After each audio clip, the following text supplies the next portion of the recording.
Samantala, pinagpapaliwanag naman ng LTFRB ang isa na namang taxi driver na nanigaw ng kanyang pasahero matapos na hindi makuha ang 50 pesos na karagdagang bayad sa taxi. May live report si Maki Pulido. Maki.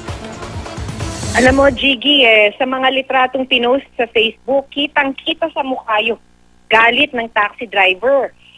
Nag-viral na yung post na ito tungkol sa abusadong taxi driver na noong January 8, humingi daw o umano ng dagdag na 50 pesos. Tapos nung hindi siya pinagbigyan, pinagmumura ang kanyang pasahero.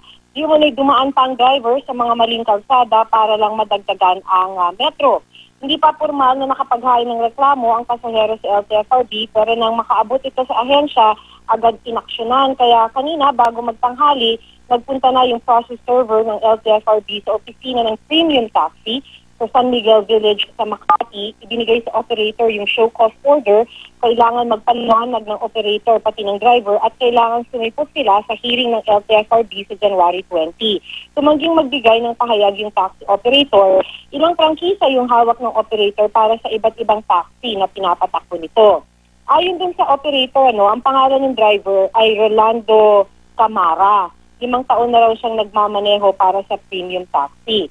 So, isa daw sa laging reklamo ng mga pasahero ang basto sa kabusadong driver. Ayon na rin yan kay LTFRB Chairman Winston Hines.